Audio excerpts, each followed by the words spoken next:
बहुत ही सिंपल और डिसेंट सा डिज़ाइन में आज इस वीडियो में आपको बनाना सिखाऊंगी, जिसको आप घर बैठे भी बहुत ही आराम से बना सकते हैं। तो चलिए वीडियो को शुरू करते हैं। बुकरम की लंबाई मैंने 7 इंच और चौड़ाई मैंने 14 से 15 इंच रखी है। बुकरम को इस तरह से मैं डबल फोल्ड करूँगी और इसके बाद ऊपर की तरफ से मैं सीधी लाइन ड्रॉ करूँगी। नेक की चौड़ाई मैं 3.5 इंच रखूँगी ऊपर की तरफ से, ये देखिए इस तरह से, और नीचे की तरफ से मैं तकरीबन 4 इंच रखूँगी। अगर आपको मीडियम साइज़ का नेक बनाना है तो आप ये वाली मेजरमेंट भी रख सकते हैं। निशान लगाने के बाद मैं इस तरह से बॉक्स बनाऊँगी और ये देखिए मैंने इस तरह से एक चौकोर बॉक्स बनाया है।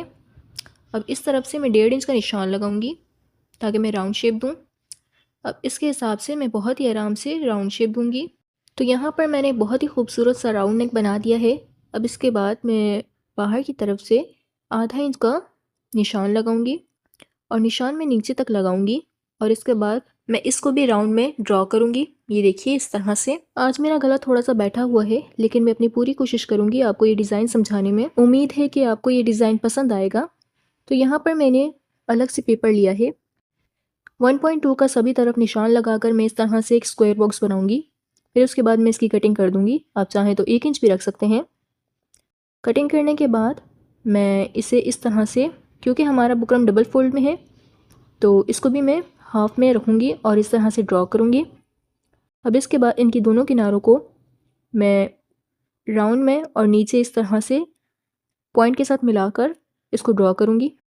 ये देखिए जो सेकंड राउंड हमने ड्रॉ किया है और नीचे पॉइंट के साथ मिलाते हुए मैं इसको ड्रॉ कर रही हूँ। मैं बीच में कोई गैप नहीं छोड़ रही। अब स्क्वायर बॉक्स के पॉइंट के साथ मैं मेजरमेंट टेप को रखूँगी और आधे इंच का गैप देकर इसको मैं राउंड में ड्रॉ कर दूँगी। ये बाहर की मार्किंग है। इसके बाद मैं इसकी कटिंग कर दूँगी। तो हमने जो सबसे पहले ऊपर की तरफ ड्रॉ किया था लाइन, उसको मैं कट करूँगी। फिर मैं बाहर की मार्किंग को, यानी बाहर हमने जो निशान लगाया है, उसको मैं कट करूँगी।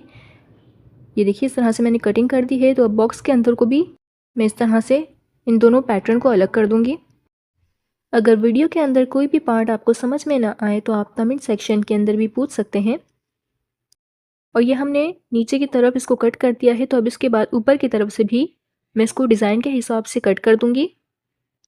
अगर यहाँ तक मेरी वीडियो देखी है तो यकीनन आपको मेरी वीडियो पसंद आई होगी। तो जल्दी से मेरी वीडियो को लाइक कर दें और एक अच्छा सा कमेंट करके बताएं आपको मेरी एक्सप्लेनेशन कैसी लगती है। मैं इस तरह की और भी वीडियोस आप लोगों के लिए लाती रहूँगी।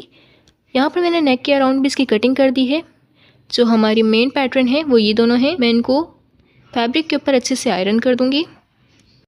ज़्यादा फैब्रिक ना होने की वजह से मैंने इन दोनों पैटर्न को एक ही कपड़े के ऊपर इस तरह से आयरन किया है।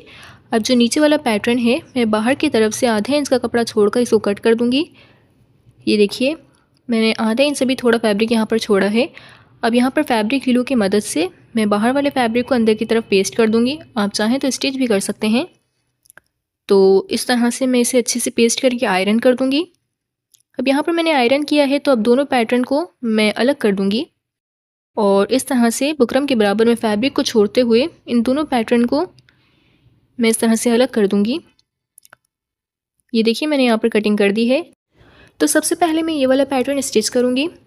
तो मेन फैब्रिक के ऊपर मैं सबसे पहले तो इसका हाफ करूँगी। ये इसका हाफ है और इस तरह से मैं मेन फैब्रिक के ऊपर इसे रखूँगी। ऊपर की तरफ से अच्छे से मैं इसे रखूँगी और पिनअप कर दूँगी।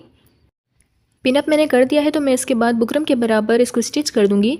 ना ही मैं बुकरम से ज़्यादा दूर इसको स्टिच करूँगी और ना ही बुकरम के ऊपर, मैं बिल्कुल बुकरम के बराबर इसको स्टिच करूँगी। तो यहाँ पर आपने पैटर्न को अच्छे से फैब्रिक के ऊपर रख कर पिनअप करके स्टिच करना होगा, जिससे आपका डिज़ाइन एक्यूरेट बनकर रेडी होगा।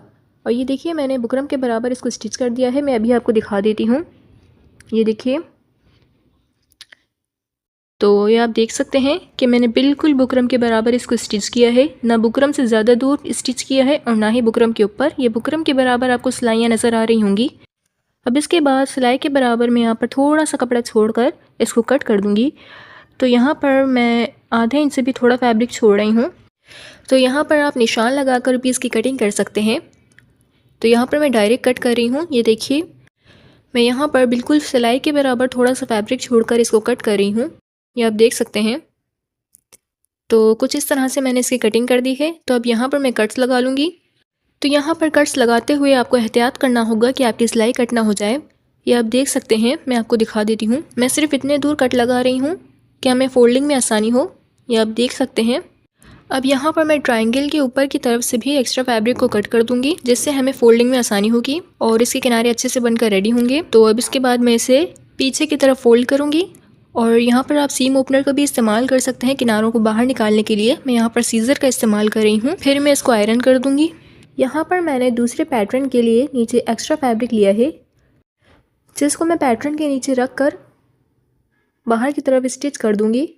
तो यहाँ पर भी बुकरम के बराबर मैं इसको स्टिच कर दूंगी। अगर आप मेरी वीडियो पहली बार देख रहे हैं तो मेरे चैनल को विज़िट करना नहीं भूलिएगा। मैंने अपने चैनल पर हर तरह के नेक डिज़ाइन, स्लीव डिज़ाइन और ट्राउज़र डिज़ाइन को शेयर किया हुआ है। आप चाहें तो प्लेलिस्ट के अंदर जाकर भी इन तीनों सेक्शंस को चेकआउट कर सकते हैं। बाहर की तरफ यहाँ पर मैंने स्टिचिंग कर ली है, तो मैं इस तरह से एक्स्ट्रा फैब्रिक को कट कर दूँगी। तो पहले तो मैं राउंड में इसको कट करूँगी, फिर उसके बाद मैं ऊपर की तरफ से भी इसको कट कर दूँगी। अब इसके बाद मैं सिलाई के बराबर इस तरफ भी थोड़ा सा फैब्रिक छोड़कर इसको मैं कट कर दूँगी। ये देखिए, मैं यहाँ पर सभी तरफ एक्स्ट्रा फैब्रिक को बहुत ही अच्छे से कट कर रही हूँ। फिर उसके बाद मैं यहाँ पर भी कट्स लगा लूँगी। ये देखिए, मैं इन किनारों की तरफ कट्स लगा लूँगी ताकि मुझे फोल्डिंग में कोई प्रॉब्लम ना हो। तो यहाँ पर मैंने कट्स लगा लिए हैं। अब ऊपर की तरफ जो आपको बुकरम वाला फैब्रिक दिख रहा होगा, मैं बिल्कुल बुकरम के बराबर इस फैब्रिक को कट कर दूँगी। तो ये देखिए, बिल्कुल बुकरम के बराबर मैं इस फैब्रिक को कट कर रही हूँ। अब इसके बाद मैं इसे पीछे की तरफ इस तरह से, ये देखिए, सीधी तरफ पलट दूँगी और यहाँ पर भी मैं इसको सीधी तरफ पलटने के बाद इनके किनारों को सीजर की मदद से बाहर की तरफ निकालूंगी। फिर उसके बाद मैं इसको अच्छे से आयरन कर दूँगी। तो यहाँ पर मैंने इसको आयरन कर दिया है। अब जो नीचे वाला फैब्रिक होगा मैं उसको भी कट कर दूँगी, लेकिन यहाँ पर मैं आधे इंच का फैब्रिक छोड़कर इसको कट कर रही हूँ। अब हमारा नेक यहाँ पर राउंड में है, तो यहाँ पर मैं अच्छा खासा स्पेस छोड़कर सभी तरफ कट्स लगा लूँगी। अब जो हमने फैब्रिक छोड़ा था इस तरह से फोल्ड करके मैं इसको स्टिच कर दूँगी। तो यहाँ पर मैं एक बूट के किनारे इसको स्टिच कर रही हूँ और यहाँ पर मैंने कट्स इतने ज़्यादा डीप में नहीं लगाए हैं, सिर्फ इतना कि मैं फैब्रिक को फोल्ड करके स्टिच कर सकूँ।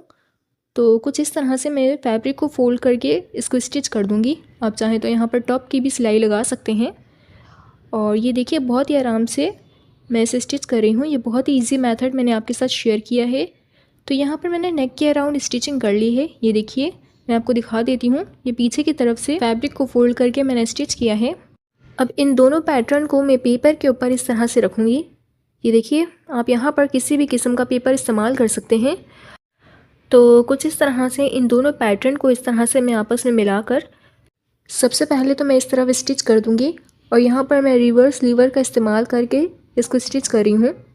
ये देखिए, मैं यहाँ पर डबल सिलाई लगा रही हूँ, जिससे हमारे दोनों पैटर्न अच्छे से एडजस्ट होकर स्टिच हो जाएं। अगर आपसे दोनों पैटर्न एडजस्ट हो रहे हैं तो आप पेपर के बिना भी इसको स्टिच कर सकते हैं।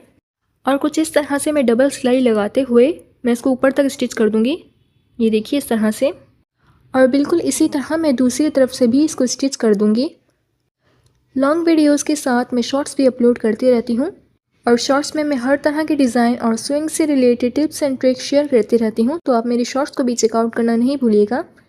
सभी तरफ स्टिच करने के बाद मैं पेपर को इस तरह से रिमूव कर दूँगी, जो बहुत ही ईजिली रिमूव हो जाएगा। ये देखिए, ये आप कट पल्स देख सकते हैं। मैं सुई धागे की मदद से इन पल्स का इस्तेमाल करते हुए इसको स्टिच कर दूँगी, जिससे फाइनली हमारा ये डिज़ाइन बनकर रेडी होता है। आप ये देख सकते हैं, बहुत ही फिनिशिंग के साथ मैंने इस डिज़ाइन को बनाकर रेडी किया है। आपको ये डिज़ाइन कैसा लगा मुझे कमेंट सेक्शन में ज़रूर बताएं। लाइक एंड सब्सक्राइब नहीं किया है तो जल्दी से कर दें। Thank you for watching.